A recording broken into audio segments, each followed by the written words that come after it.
Hello, Nikolay and Kirill. Hi, and thank you for inviting us. Well, I'm very happy to have you on the podcast. I'm excited about this conversation. Let me introduce us. I'm Robert Wright, publisher of the Nonzero newsletter. This is the Nonzero Podcast. You are the proprietors of the Russians with Attitude podcast and Twitter feed, although I gather one of you does most of the tweeting. That's my sense. One reason I'm really looking forward to this conversation is because it's unusual, even for my podcast, which is to say it's a conversation with two Russians who support the Russian war effort. This is a kind of perspective you don't very often hear, certainly in mainstream media, even I think in American podcasts. And I think it's fair to say I'm going to get a certain amount of blowback for this. In fact, I've already gotten a little anticipatory blowback. And so I want to explain why I'm doing it. First of all, I'm a big believer in just hearing the perspectives of everyone in the world, especially everyone on both sides of all major conflicts. It's called cognitive empathy. I'm a big advocate of that. That's not to be confused with emotional empathy. Doesn't mean you have to sympathize with them or feel their pain. Just means understanding their perspective. As regular readers of the Nonzero newsletter know, I believe that a big failing of U.S. foreign policy generally is to not understand the perspectives of people around the world, and that we'd be in a much better place if it weren't for this cognitive empathy deficit. As a result of that, I've had a huge diversity of guests on this podcast who have gotten blowback from one place or another.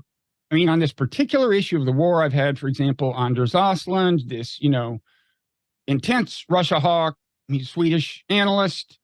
But, on other issues as well, I've had, influential advocates of the Iraq war, Bob Kagan, Bill Kristol, David Frum, truly influential people who agitated for the invasion, which I opposed very vociferously.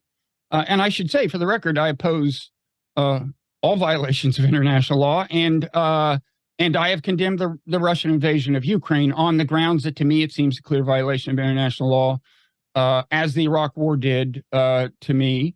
And by the way, at the other end of the political spectrum, I've had, from the neocons, I've had Max Blumenthal, Aaron Mate, Ronnie Akalik.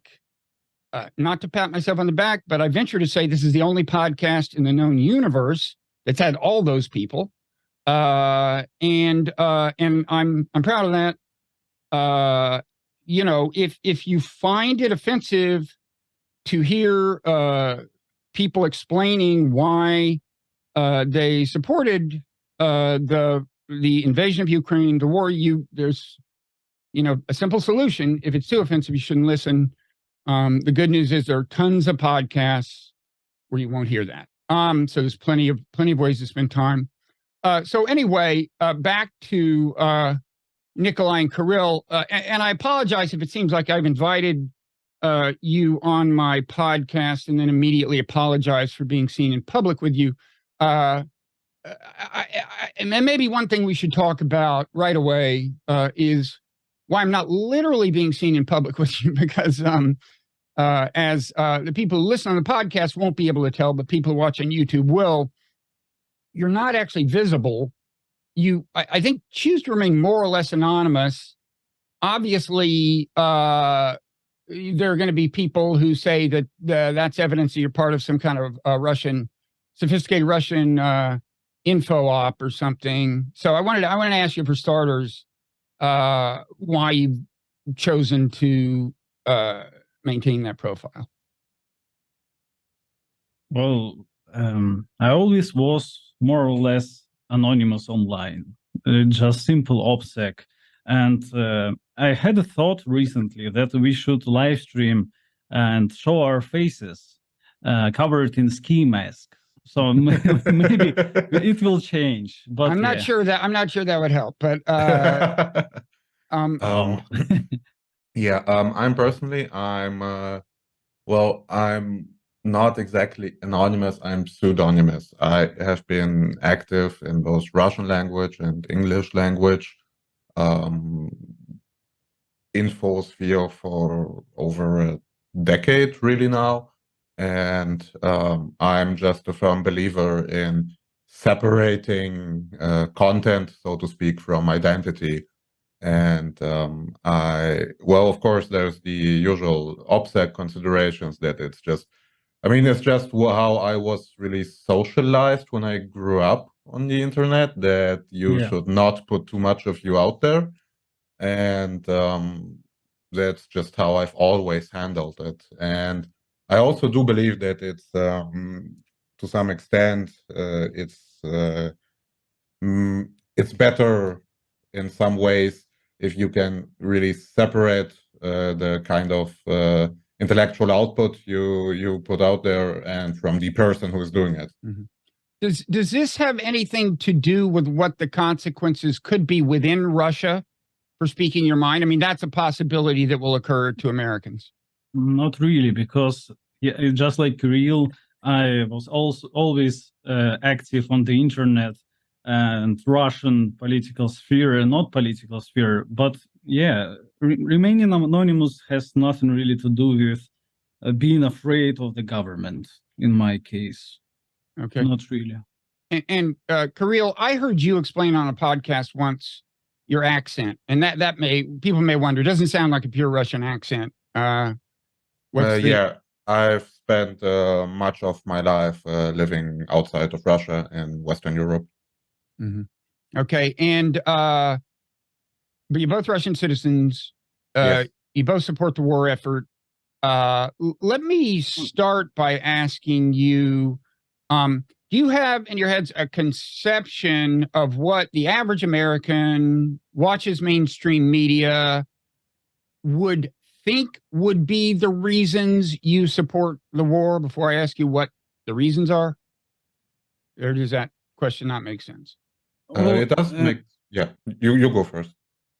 Yeah, I wanted to scale back a little bit and just discuss the Russian-American relations in general terms, not just of the war effort, but the history of Russian-American relations. But we can do it after your question, probably. Yeah. So go ahead, Kirill. Okay. So I think that is what the average American, I think the overall information diet of the average American is quite partisan and depends on what kind of mainstream media he consumes. Although, of course, in terms of foreign policy, there is, especially in recent years, there has been a kind of convergence of where you have both the Dems and the Reps basically supporting the same foreign policy positions. But of course, like the average low information person, I guess, would believe either a mixture of us living in some sort of 1984 style information bubble where it is impossible to get true information, which is shown on the likes of CNN and stuff, and also probably to a large extent some belief in the congenital evil of the Russian people who cannot help their barbarous culture and things like that. Okay, and what would you say are the reasons you supported the invasion? It is sort of the question is larger than it seems, because it's not like the conflict just began out of nowhere in 2022. I personally have been following the conflict very closely since its inception in 2013. And back then, I remember in October 2013, when the protests in Ukraine were just about to really kick off and become violent, I wrote a short essay where I said that if there is no like if nothing major happens, then Ukraine will have a civil war within half a year.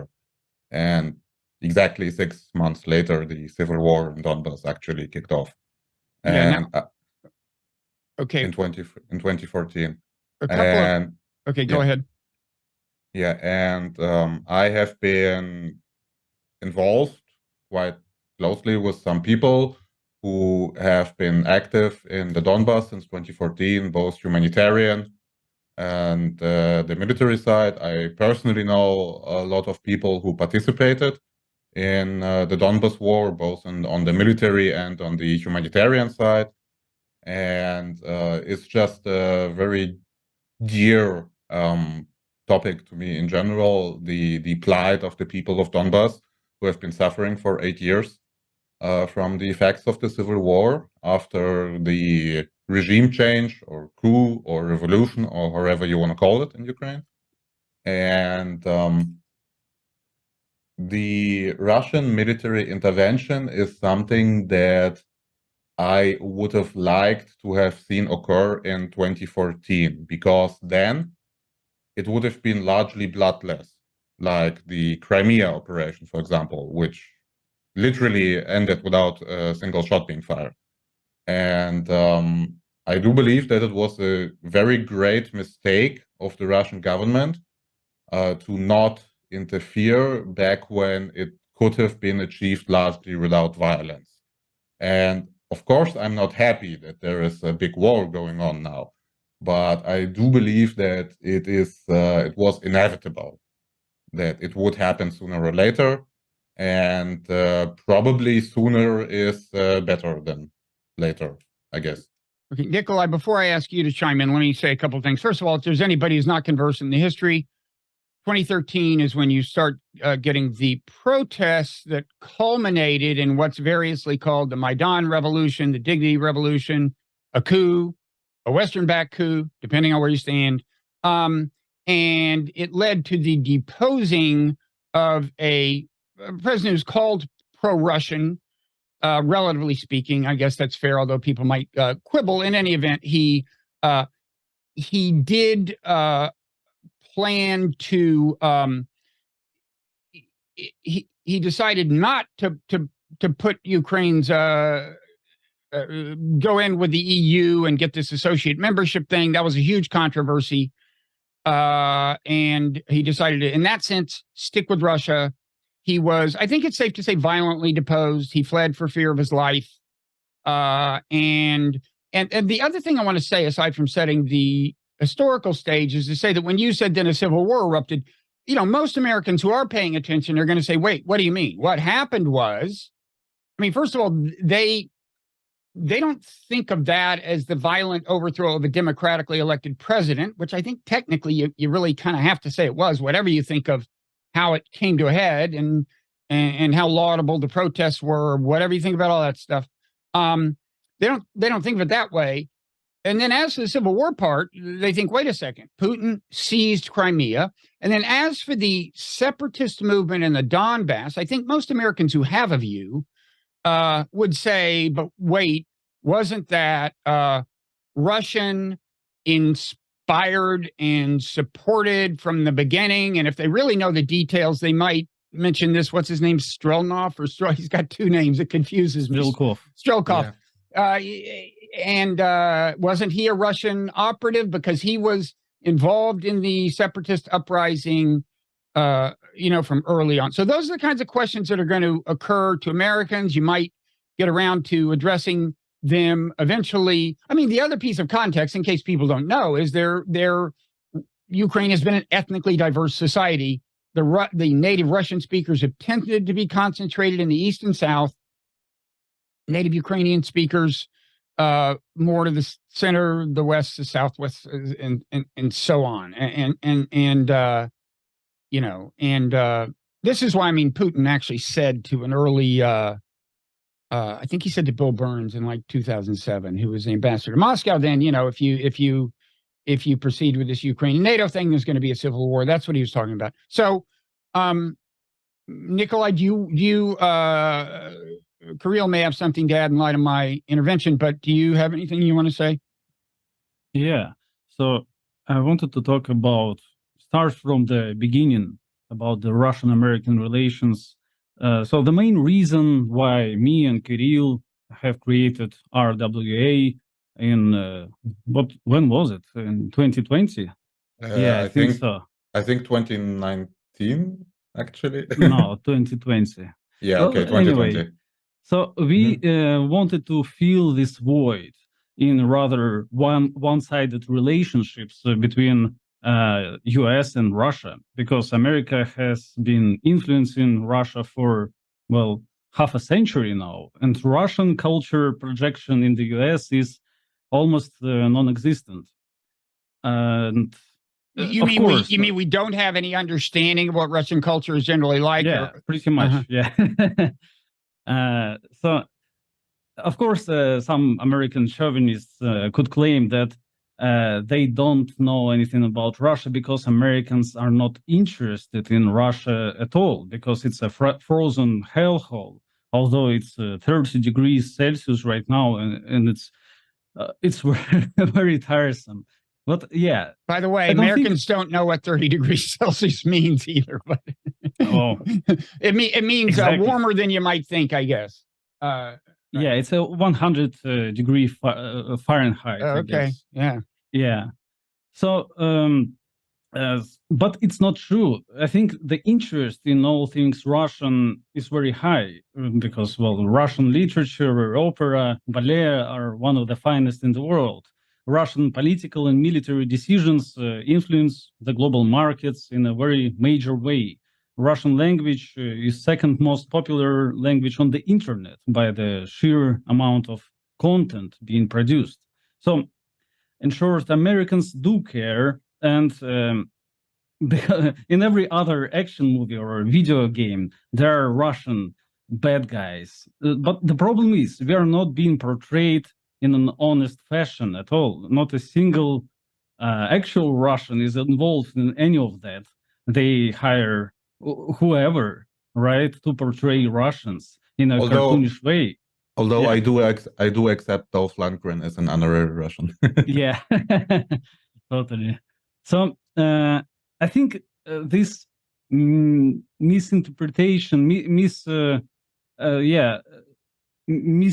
I think it's been done on purpose, basically to sever any possible connection between our two great nations. And for example, there's probably not a single Russia expert in America that can pronounce Russian words correctly. The only sort of quote unquote Russian you get on mainstream media, actually, I'm not sure. I only know that Masha Gessen is a kind of popular Russian in American media. Mm-hmm. Bob, do you know any more Russians in American media? In American Wright op-eds media, that. No, it's not a common thing. I mean, I know. I know a Russian well who worked for me for a long time. Isn't exactly on your wavelength ideologically. I know of a lot of Russians. I mean, there are a lot of people in AI who are in America. I mean, they're from Russia, whose names are Ivan. I know that, who have been influential in the development of AI. So I'm aware of a big influence of. I've been to Russia, but I don't.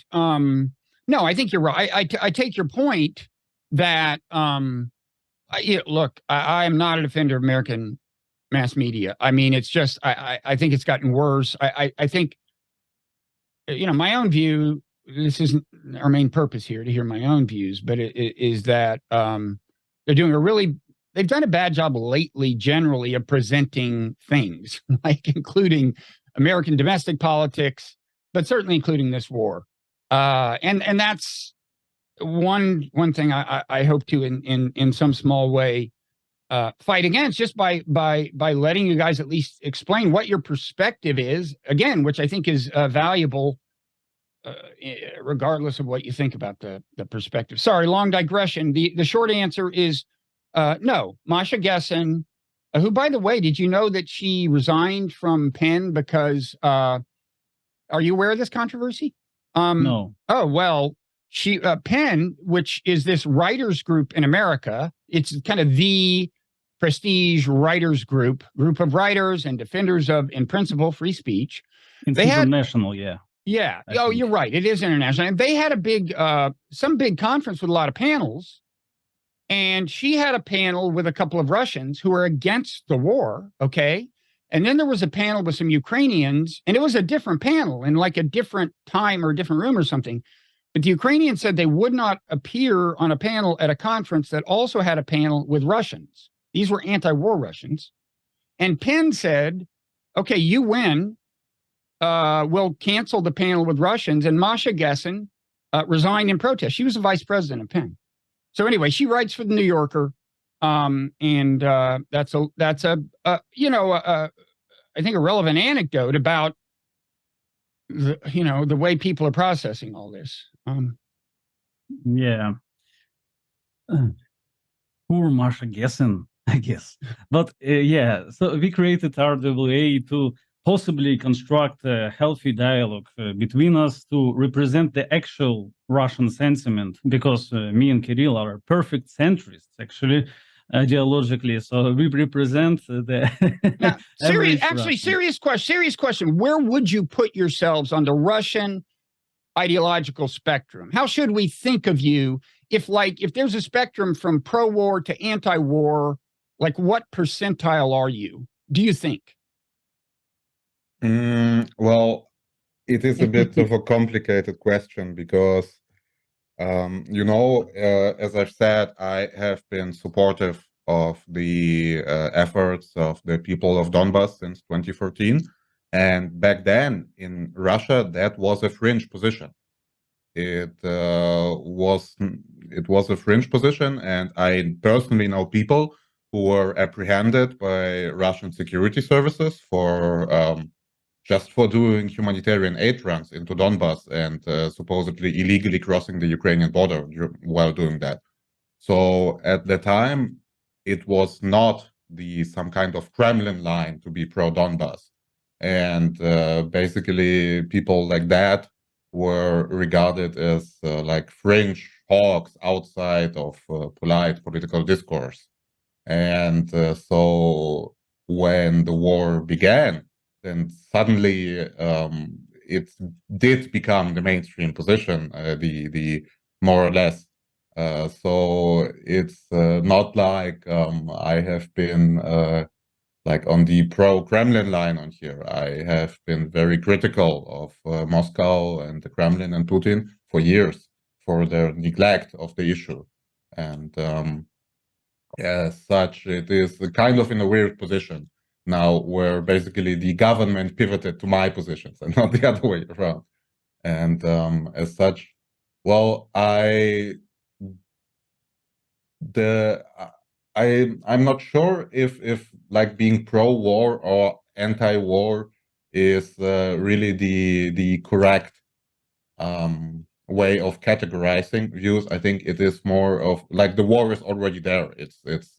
It's not going to end because someone is for or against it. And the question is if you're pro-Russian victory or if you're pro-Russian defeat. I guess, is the divide, and in that sense, I am definitely pro-Russian victory. Okay, and Nikolay, did you want to say more or answer the question I just asked? Right. So I don't think that Kirill's position or mine was that we were outliers. It's that before this war, the vast majority of Russian population just did not care. And they were out of the polite discourse or any discourse. And now they kind of are more active, I guess. And no one really knew about what is the average opinion of a Russian commoner, and no one really cared. So it's two different worlds, the post 2022 and pre 2022.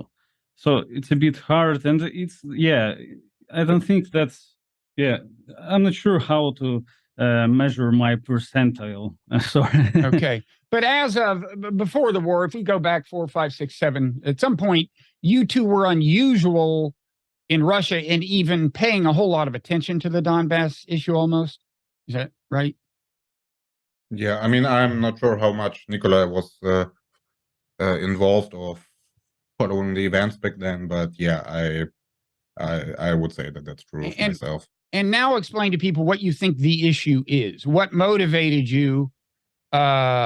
You know, what was going on in the Donbass that you thought needed to be redressed?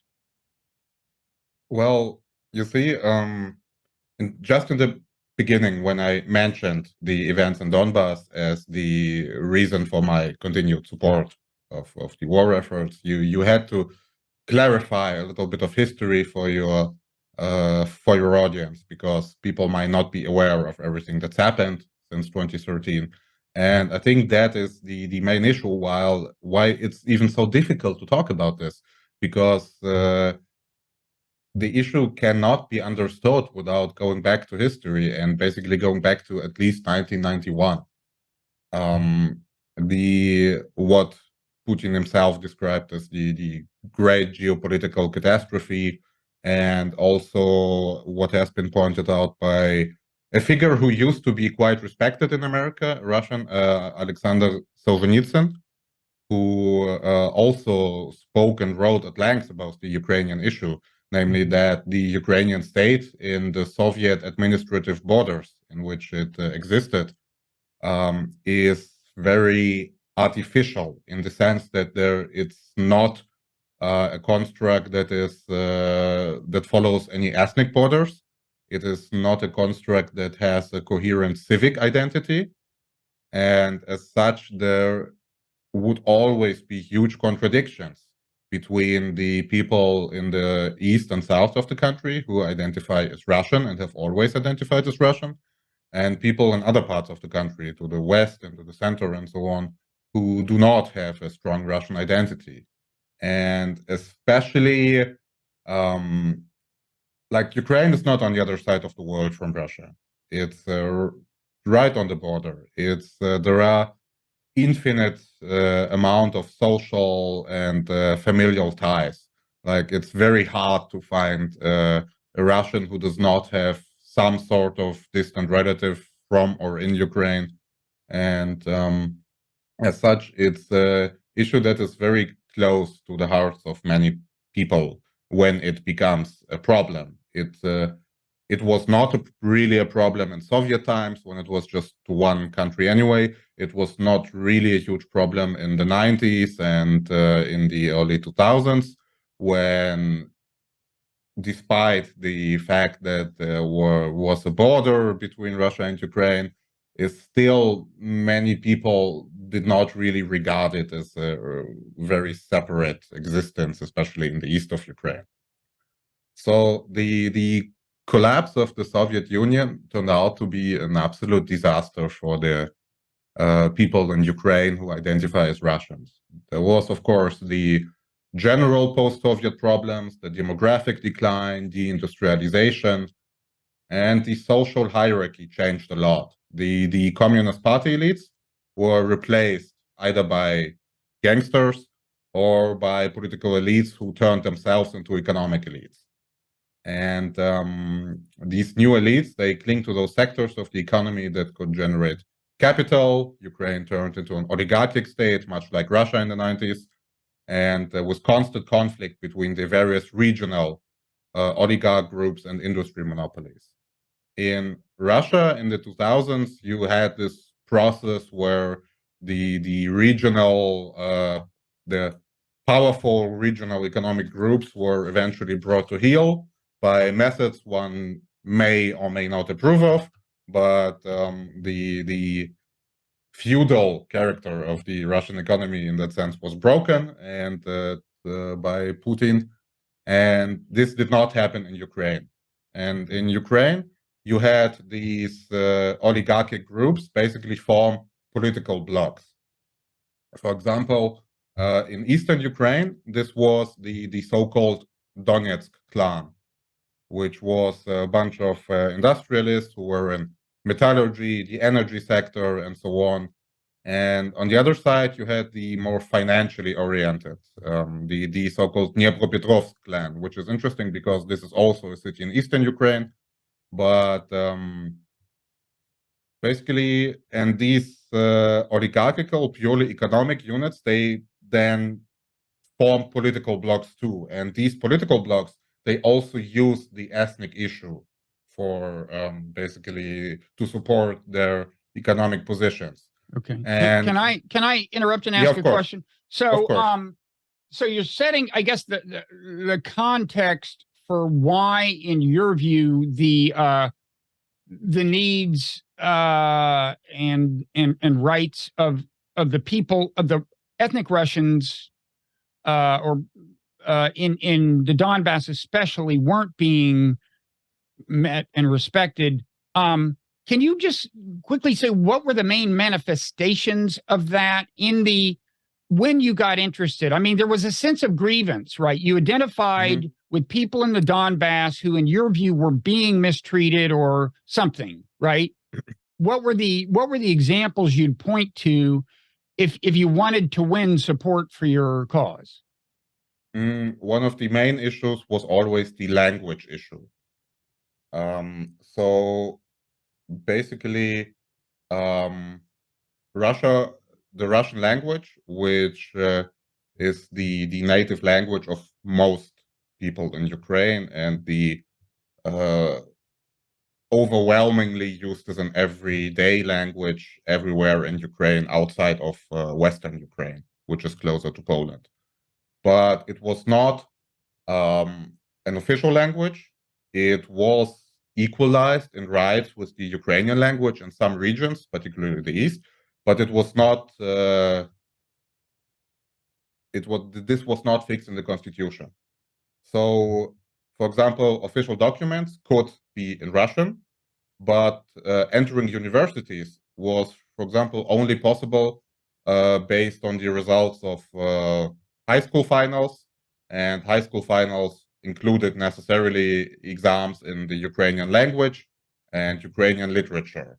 So a normal person, a young person from, for example, Donetsk, who has never in his whole life met anyone who speaks Ukrainian,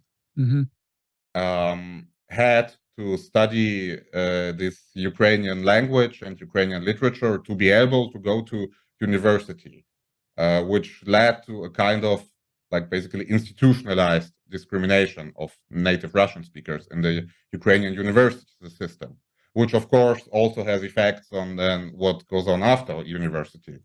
And you also had to take proof proficiency in the Ukrainian language to work for the government, to become a government employee. And where I was going with the digression on the different political clans in Ukraine is that in the end, one of the clans, the energy sector clan, the political bloc out of which people like Yushchenko grew. Yushchenko, was he a president at one point? Yes, he was the president before Yanukovych was ousted in 2013. Okay. And that this group specifically used Ukrainian nationalism as a political weapon to achieve their goals and to fight against their what used to be only economic competitors, but what also turned out to be political competitors. And the ethnic question, it played greatly into that. And while the other bloc, the Party of Regions, which grew out of the Donetsk clan, it did not do that. So it tried to be centrist and to appease the Ukrainian nationalists. And as such, the Russians of Ukraine did not really have any political representation at all. There was the pro-Ukrainian political bloc and the vaguely pro-Russian bloc, which was not actually pro-Russian because it did not actually do anything for the rights of Russian speakers or Russians in Ukraine. And as such, it was a quite one-sided confrontation which in the end, of course, led to the pro-Ukrainian side having much more powerful political structures, which they used to topple the government in 2013. And the very first law that was adopted by the Maidan government was a ban on the use of the Russian language in official communications. And Wait, this was right after the revolution, you said? It was the very first law they adopted, and it included even like small everyday humiliations. Like I read the memoirs of one of the rebels in the Donbass who said that the last drop that made him join with the rebel was that he worked at a store or something, and by law they were supposed to address clients in Ukrainian and not in Russian, even in regions where like 100% of people speak Russian. And he was fined for speaking Russian to a client, and this person said that this was the last drop in the bucket that made him join with the rebels. Now, to clarify, I think one of the anti-Russian language initiatives that Parliament passed right after the revolution was kind of overruled or something. I always had the impression it was kind of under Western pressure or something. But in any event, that wasn't signed into law. But I'm told that the thing you just alluded to is technically still on the books, where if somebody comes into your shop, you're not, I don't know if this is enforced, but you're not allowed to address them in Russian unless they first ask to be addressed in Russian. Is it your understanding that that's still on the books in Ukraine? I think it's is enforced much more since the war began, obviously, now than before. So in areas where nobody speaks Ukrainian, I guess, yeah, I can see how that would lead to, if nothing else, a certain amount of wasted time if you actually complied with it.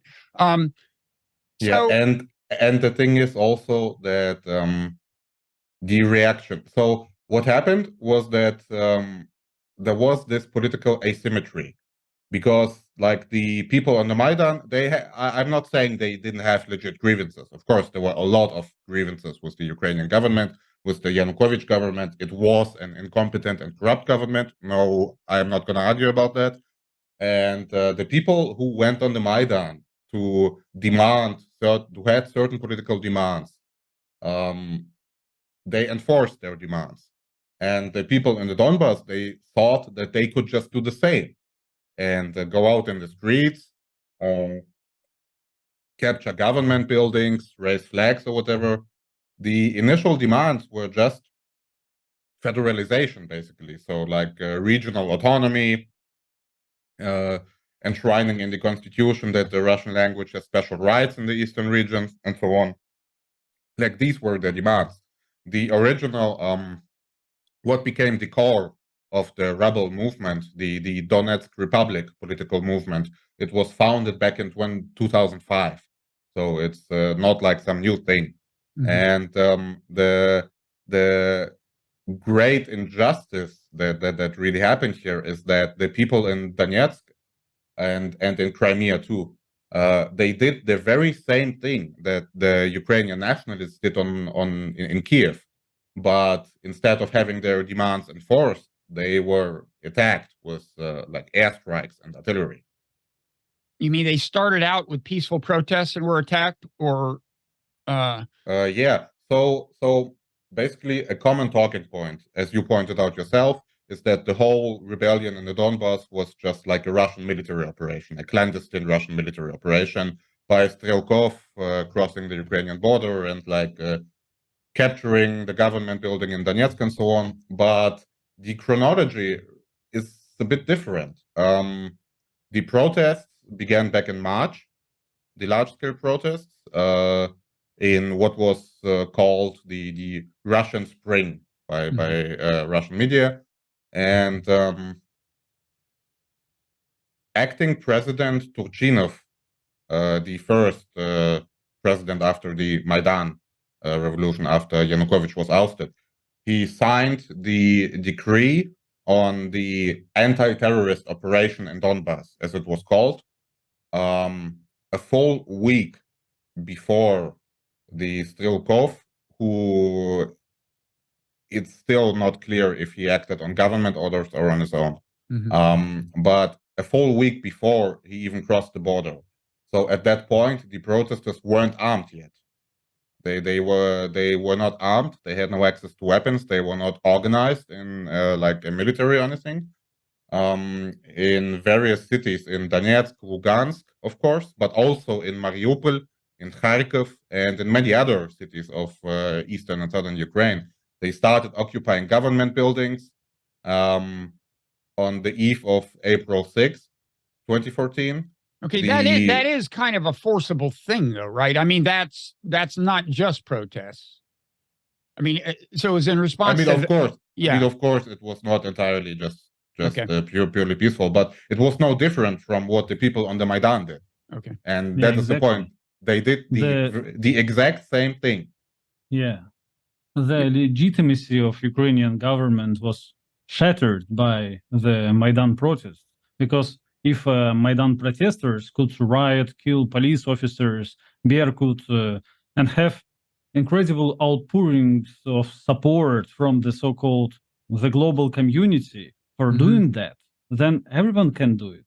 And Donbass people were dissatisfied by the new Maidan government, and they started protesting. Just like Maidan in 2013, it started out peacefully, but it also descended into violence with the help of foreign actors. In both scenarios, it's completely the same. And it's very hypocritical to call, well, the Donbass protesters that turned into rebels terrorists and have support the legitimate protesters of the Maidan, because they're not that different at all. They're different, but for other reasons. Now, are you saying that when you say with the support of foreign actors, it's an established fact that foreign actors supported the protest movement itself in a significant way, including representatives of the U.S. government? Are you saying that? And of course, there will be a number of listeners who, when you talked about the protesters turning violent, as I think you did, will say, wait a second, didn't the police fire on the protesters first? I mean, what exactly happened is contested. I should say, you know, this Canadian scholar, Ivan Kachanovsky, is that his name? Do you know of him? No. Well, he was on my podcast months ago. At the time, he had anyway, the paper he discussed has finally been published within the last week. And he argues, you would like his argument is all I'll say in terms of how exactly the violence unfolded. But in the West, it's the standard story is police fired on protesters, and that's why the government got overthrown. I think you would probably trace a different sequence of events. Unless I'm wrong about that, we don't need to dwell on it except to note it. And I should say in general, you know, there may be people who hear you say various things and say, well, why didn't I push back? I'm not an expert. I'm just getting your views out there. People can argue, you know, take you to task and do whole blog posts and Twitter threads about it. And maybe we'll have a fruitful discourse. But anyway, go ahead, Nikolay. I did want to ask which thing, as I said, which thing you're saying there was foreign support for, the protests or the actual violence on the part of the protesters?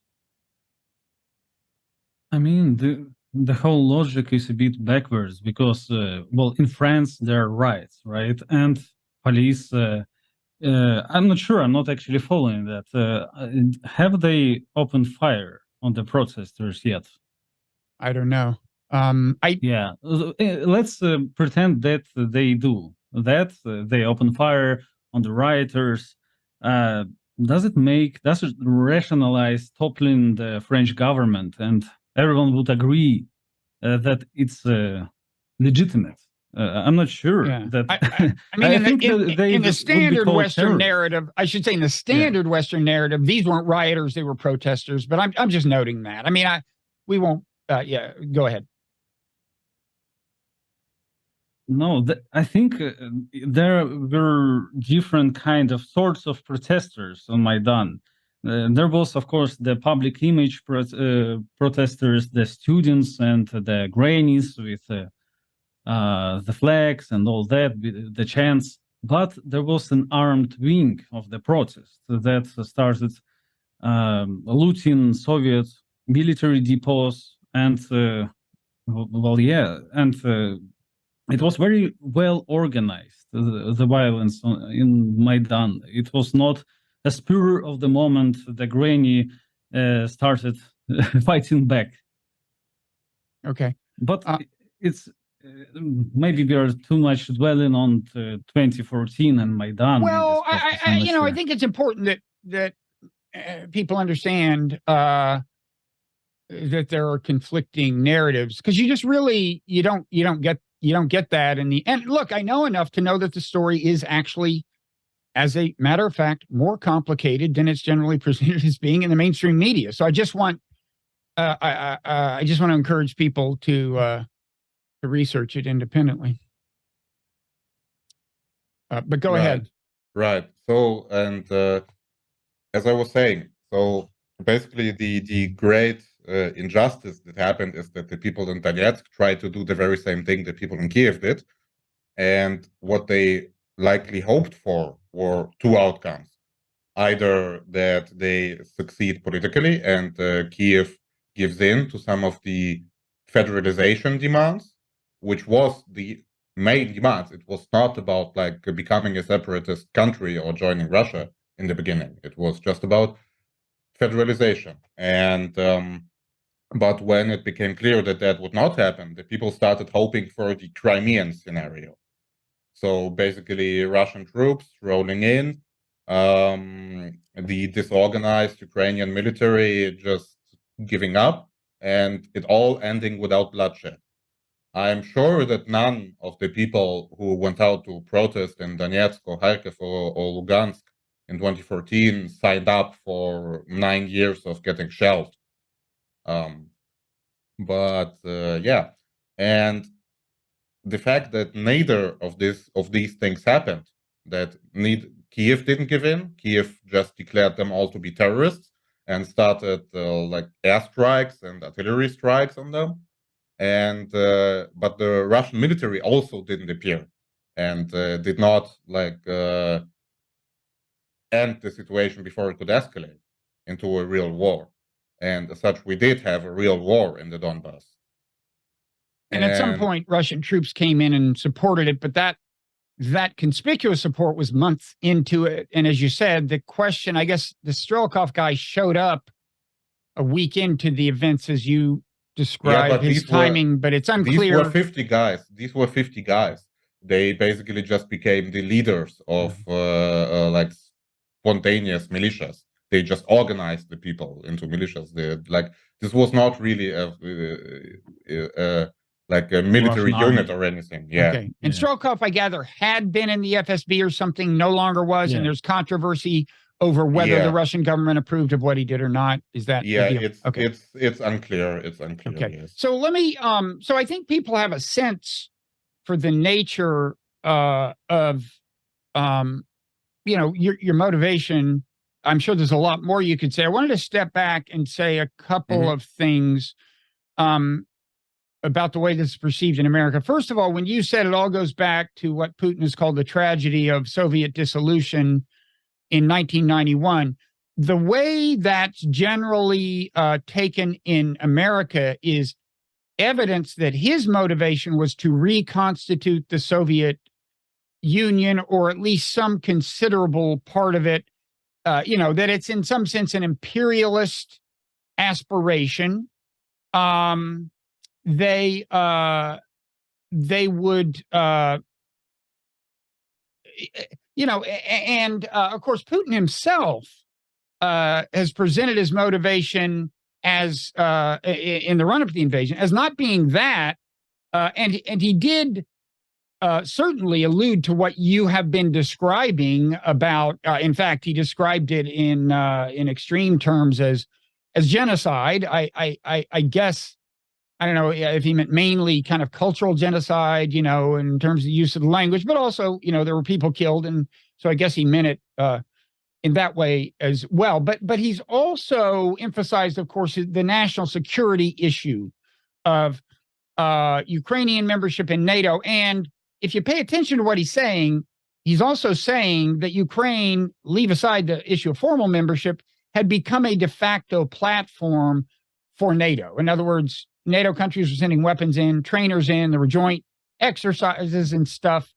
Now you have not, and of course, in the eyes of people like John Mearsheimer, that's like the whole motivation, the national security motivation.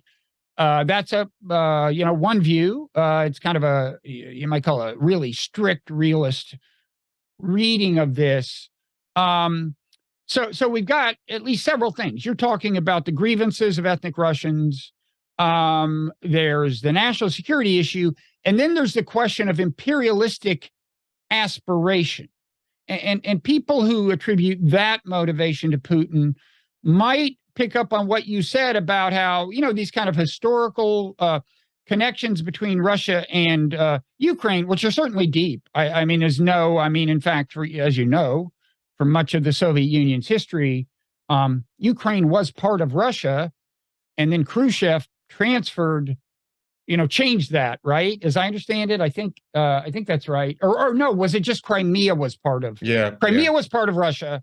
He transferred Crimea to Ukraine. Okay, so that's it. But in any event, longstanding historical connections, no doubt. But what I want to ask is how much significance does either of you attribute to these other motivations, national security considerations? And I'm talking mainly about how you read Putin right now, not your own motivation.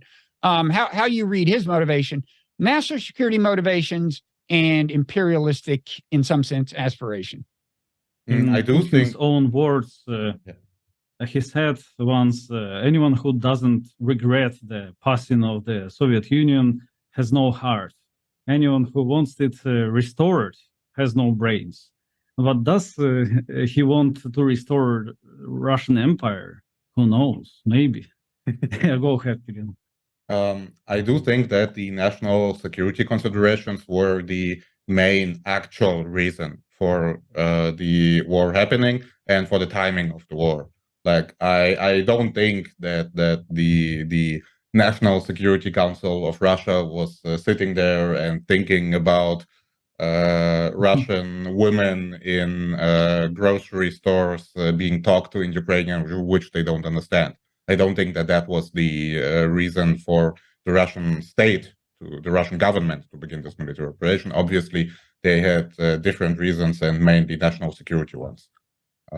I do believe that, yes, the realist point of view is the most correct causal explanation, which is different from the moral dimension. Why I personally believe that it is the correct, the ethically correct thing to do, the military intervention. But yes, Putin has been very opposed to actually military intervening in Ukraine for 8 years. And there was the Minsk treaties, Minsk I and Minsk II. That's aside from Crimea, of course. Yes, which happened right after the revolution. I'm talking about Donbass, yeah. And from what I understand is that, we have public statements to that effect, that we have statements from Poroshenko, the Ukrainian president who signed the Minsk Treaty, from Angela Merkel, from Francois Hollande, who are all party to the Minsk treaties, and that it was not supposed to be a real peace treaty, that it was just supposed to be give the West time to arm Ukraine. And we should prepare their army. Quickly say for people who don't know, the Minsk agreement, which was signed on to by European countries and supported by America, although they weren't signatories, I think, but and signed by Russia and Ukraine, I would have, if executed, given a certain amount of autonomy to these oblasts or provinces which would have both, I guess, allowed, mainly Russian-speaking provinces to have, linguistic laws to their liking and so on, but also would have given them a kind of veto power over foreign policy that would have, I think, amounted to Ukraine never entering NATO, as I understand it. Anyway, the Minsk thing fell apart. As you said, Angela Merkel now says that the Europeans were never sincere about it. I don't know if that's true, but anyway, I just wanted to provide that background. Go ahead. Yeah, and the Minsk Treaty included a bunch of things: a ceasefire, the OSCE mission to oversee the ceasefire, and various things about elections and constitutional reform and so on, which really never happened from the Ukrainian side. And there was also one part that was never fulfilled by Russia either, namely returning control of the state border.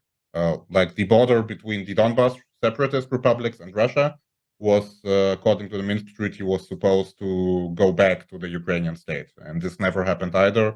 And the ceasefire was never really 100% happened either.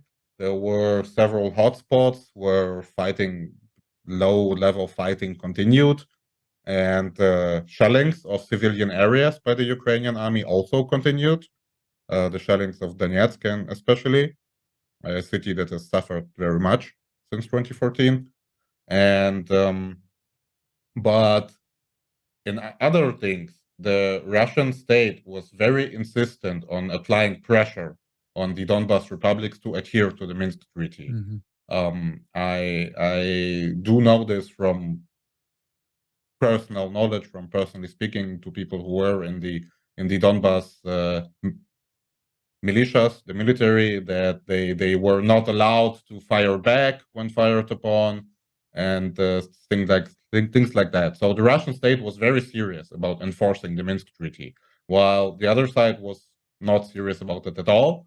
And now the Western leaders who signed the Minsk Treaty have publicly stated so, that they were not sincere about the Minsk Treaty, which the Russian government has been using also as an additional justification and explanation for why the war is even happening. I personally believe it's quite silly, in the sense that, like, you can't, like, why would you blame your enemy for doing things that benefit him? That makes no sense. And in any case, the Russian government tried to sweep the issue under the rug, more or less, for 8 years. And in my opinion, it is some new developments in the realm of national security that forced the Kremlin's hand. I'm not sure what exactly it is. We had allusions to that. We had Zelensky several weeks before the invasion stating that Ukraine plans to acquire nuclear weapons at some point in the future. And it might be connected to that. That's one of the personal theories I had, that this was the red line for the Kremlin. But we don't know for sure what exactly prompted the invasion at that exact moment. I think the timing is actually the most mysterious thing. Nikolay, do you have anything to say about anything we've been discussing? I'm sorry. I'm just exhausted from all the heat. So, 30 degrees I agree Celsius. with what Kirill said. Yeah, it's too much for Western Siberia and and my relic health. Is that where you are? Yeah. No, well, I'm in the Urals. Some call it the Western Siberia. Some disagree. Yeah. The regionalism. So do you want to talk a little about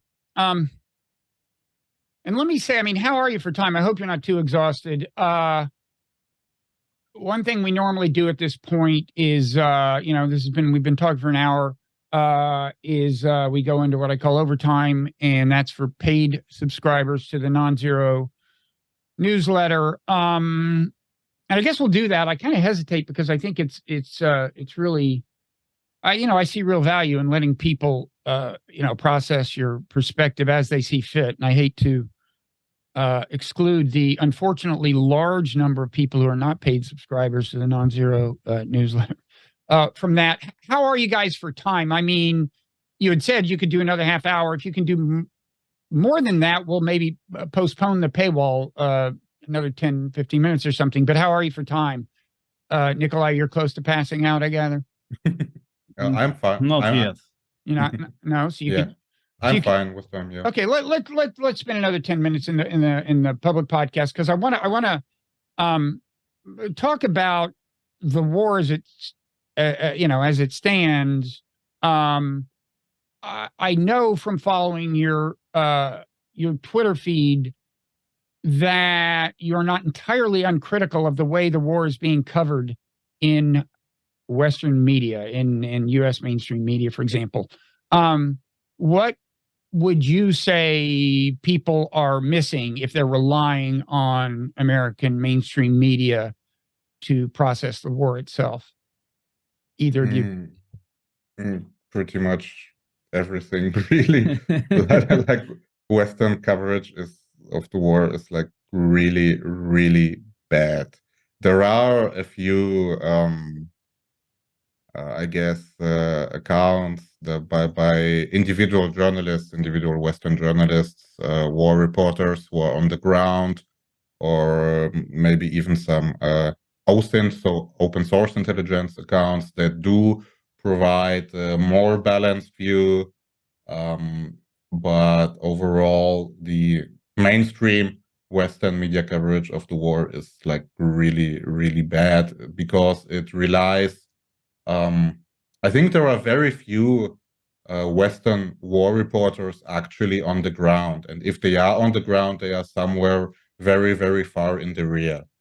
And they don't speak the language. Yeah, they don't speak the language. They are in Kiev or in Lvov, so hundreds of miles from the front lines. Yeah.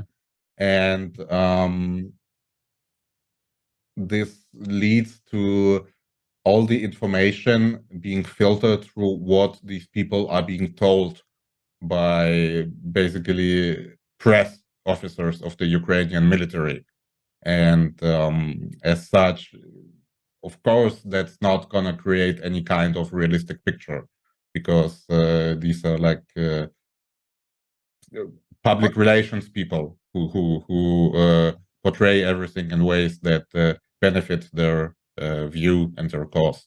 And what are examples of for either of you of things that Americans are missing by virtue of this, or just particularly salient stories that you think have been misunderstood, or well, one of the main things, I mean, I have mostly stopped covering that because it's just too exhausting to do it every time. Yeah, I have stopped following the Western media for 2 years now, so I'm not an expert. But one very egregious thing is the constant war crime accusations against the Russian military.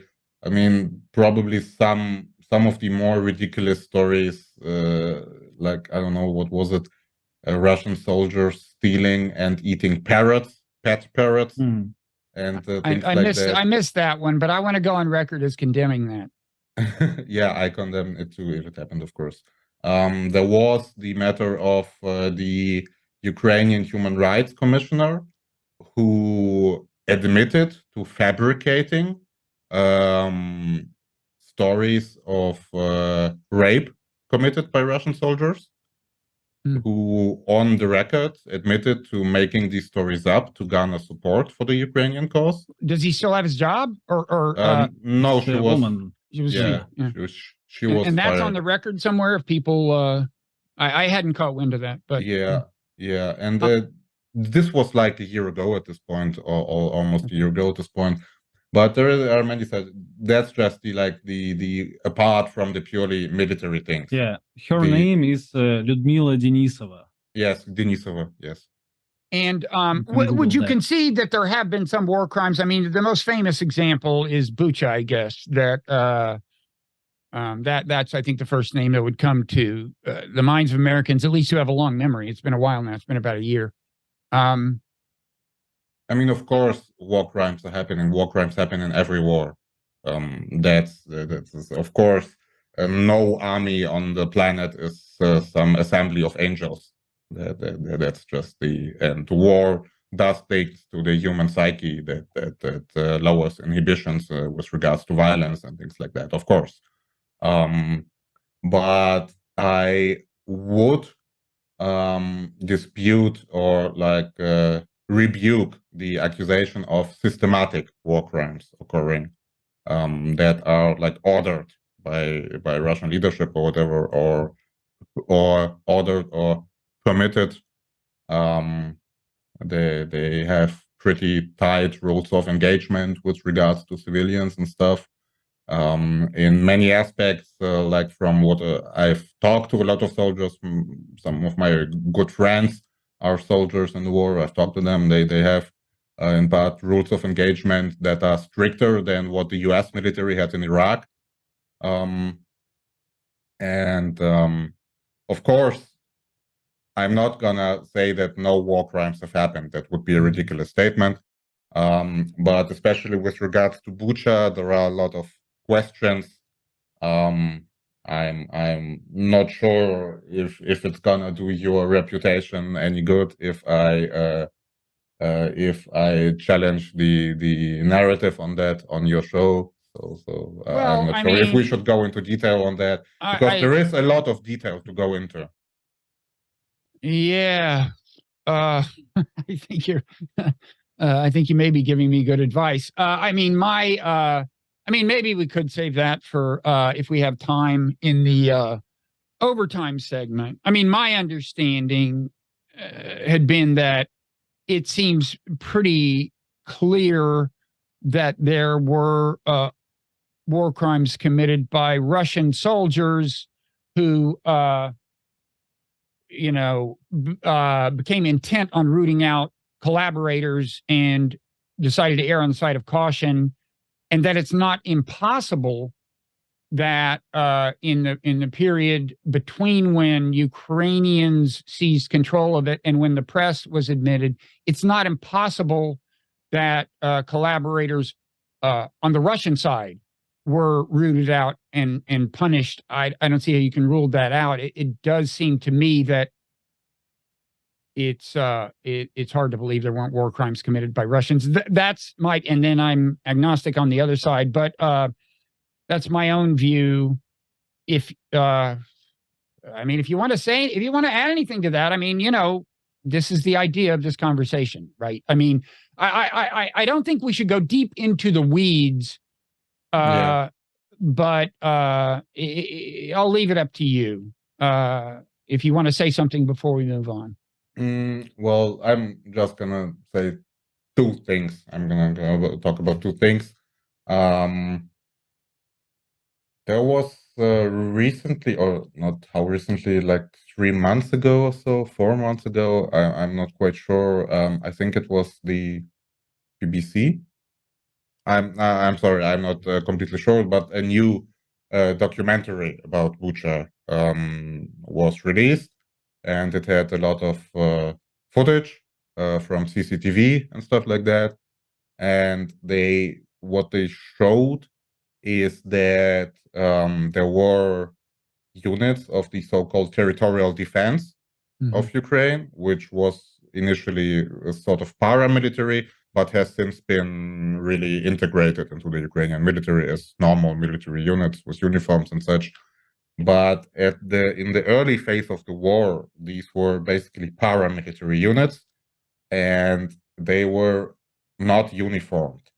And combatants who are not uniformed is a very complicated gray area in terms of the laws of war, because while guerrilla activity is permitted by the laws of war, and civilians are allowed legally to take up arms against invaders, it is a gray area in the sense that if they are not uniformed, if they don't wear any insignia, if they are really just people with guns, then they do not really have protections under the laws of war, and can reasonably be regarded as illegal combatants. Okay. And from this documentary which I watched, which showed like people who were supposedly murdered by Russian soldiers in the town of Bucha. It basically, they stated that the territorial defense unit tried to defend Bucha, failed, and then the Russian army rooted these territorial defense units out and took some of them prisoner and possibly executed them, which would be, as I said, it's a gray area, because on the one hand, it's of course a war crime to execute prisoners, but on the other hand, illegal combatants do not have protections.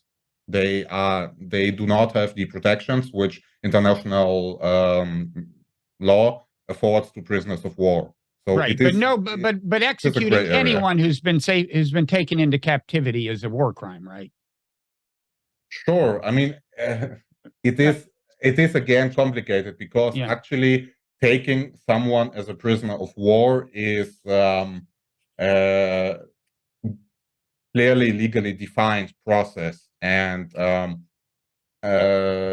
you are not, like, a soldier is not obligated to take someone prisoner. He's obligated to afford him certain rights if the enemy surrenders of his own volition. I will say it is a gray area. Okay. I wasn't there. I haven't seen what exactly happened, but it is not as clear cut as it is usually presented. I'll say one more thing. I mean, one thing that kind of convinced me that I could let the matter rest without further research and be secure in the position I previously expressed is there was a elaborate New York Times thing. It did seem to me they convincingly showed that at least on one case, they had some video, they had some pictures. There was a group of people who had been taken into captivity, and they showed them being led somewhere. And then, as I recall, the documentation convinced me that they were subsequently found dead. So it seemed to me that had happened, and that's a war crime. And so I left it there. Again, all kinds of stuff could have happened there. That was where I left it. That was where I left it. And again, it's a question of scale, because executing half a dozen soldiers is a different level of war crime from indiscriminately massacring civilians. Well, which is as it has been presented. It's also a question of where the order came from. And one thing I'd encourage, I think, we should always just try to be careful about that. I mean, I think it was Ann Applebaum, whose name you're probably familiar with, even if you don't follow American media, said right after Bucha, see, Putin, it was something, really extreme, like, see, Putin wants to kill all Ukrainians. It wasn't quite those words. It was almost that bad. I mean, it was almost, and I thought, well, we're a long way from knowing that Putin ordered this, whatever it was. And this is, and of course, look, the position I'm in, you say something like that may in isolation sound reasonable, and you get accused of doing Putin talking points and stuff. But again, my philosophy is you should try to be as clear and objective in assessing everything about reality, and the world will be better if you do. That's my excuse for saying things like that. So I would like to go into overtime, as we say, and move into part of the conversation that's available to people who subscribe to Nonzero newsletter. It's easy to do. You Google Nonzero and Substack or something, or in your podcast app in the show notes, there's a link you can click.